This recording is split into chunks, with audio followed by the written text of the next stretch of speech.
On today's LSJ News podcast, we're discussing whether Michael Jackson, who has not been convicted of any crime in a court of law, should be banned from the radio over allegations made in the new documentary Leaving Neverland. Stations across the world, including in Canada and New Zealand, have made that decision.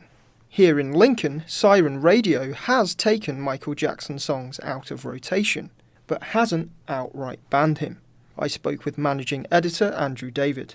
We have very clear objectives in everything we do. We are an Ofcom licensed radio station, and therefore we are bound by the guidelines issued by Ofcom, and we're also bound by the 2003 and the 2015 amendment to the Communications Act. So we are really heavily involved in moderating everything we do, and it all goes through basically me, because I've had 40 years experience both in the BBC and the last 12 years here.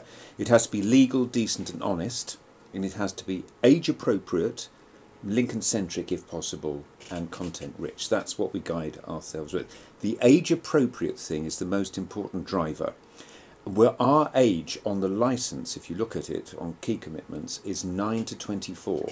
Therefore we have a responsibility to our under 18-year-old listeners. Now, I'm a father, and I've had under 18-year-old daughters in my family. They're not now. And if you ask me how I judge it, it's very simple. This is what I say to all the staff. It's so your mum's driving you, and you're in the front seat, okay, you're playing football, and she's just taking you from football, and you've got your younger sister in the back. She's driving her and you to her ballet lesson, okay? And a song comes on. Oh, that's Michael Jackson. Isn't he a nasty person who's done something bad with people? How does Mum explain that?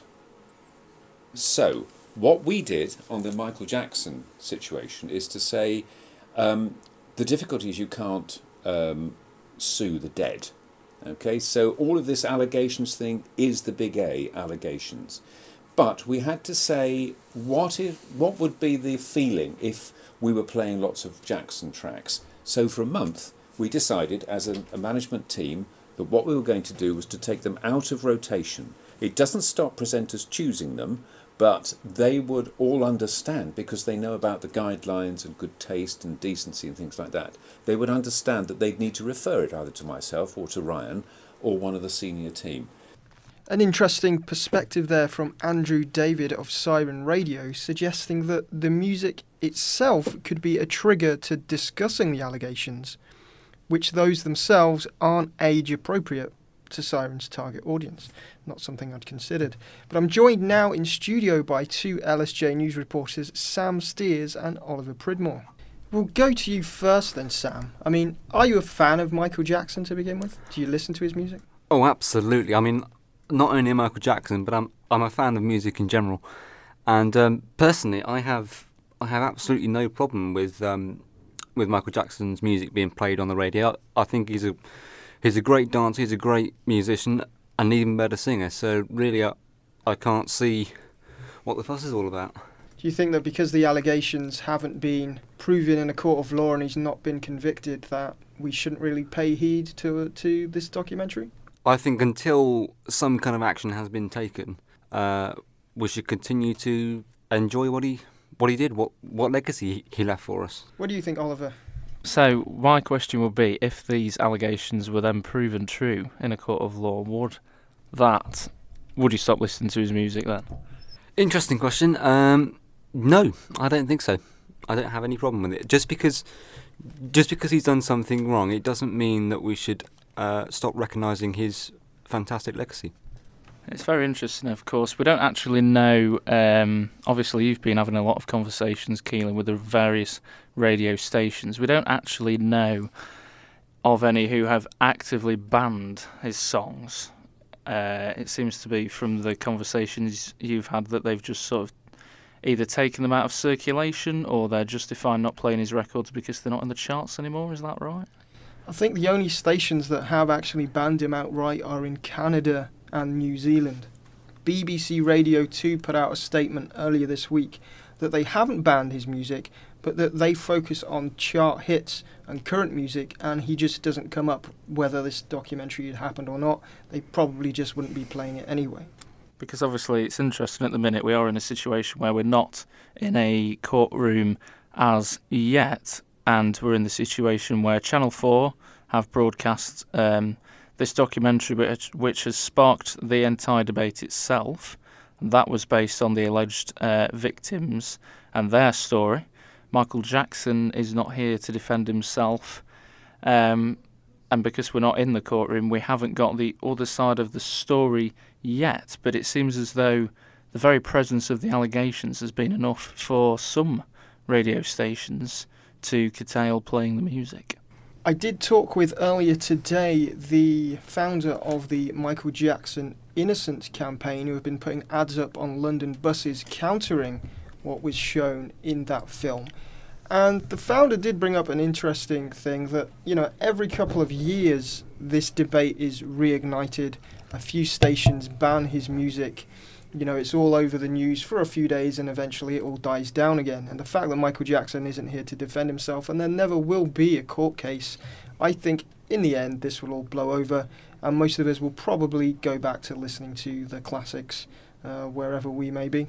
It's an interesting debate as well over whether the fans of Michael Jackson should be leading this choice over whether to play his music or whether the broadcasters should be leading the public. I don't know. Obviously, we're in this situation where there's no active legal proceedings yet, so that choice could, in theory, be placed upon the fans rather than the broadcasters.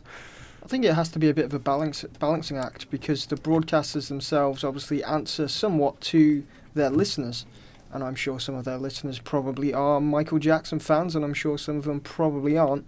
I'm not sure, as a broadcaster, how you would measure that. Do you listen to the loudest controversy on Twitter, or do you assume that there's a silent majority that don't care either way?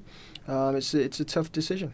So, Sam, you've said you're not, that you're at the minute still listening to his music. Would you be in favour of the fans having more of a say on this issue?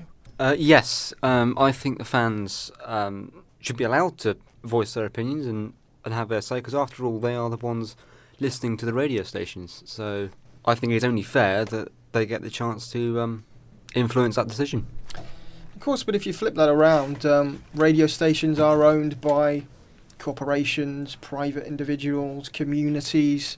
They all have their input as well. And there's nothing stopping fans from listening to his music. We have Spotify, we have MP3 downloads these days. If you want to listen to Michael Jackson, no one is stopping you. If a certain radio station is not playing his songs, then you can just as easily go on digital radio and change the dial or whatever and find a station that does play his songs. So I suppose what you're saying is that for the fans of Michael Jackson now who still want to listen to his music, that's got to be a very active decision for them, whereas before they might passively listen to the songs as they're driving home in the car on the radio. Now it's got to be this active choice of seeking out the music on Spotify, as he said, or the MP3 downloads. And I suppose even if these allegations are proven true, that would still be the case, that his work would still be out there to be found by those who still wish to listen to it. Well, I think we've covered a range of opinions here today on the LSJ News podcast. I want to thank you, Sam Steers and Oliver Pridmore, for joining me today. You're extremely welcome. And for all the latest breaking news in and around Lincoln, obviously keep it locked on lsjnews.co.uk.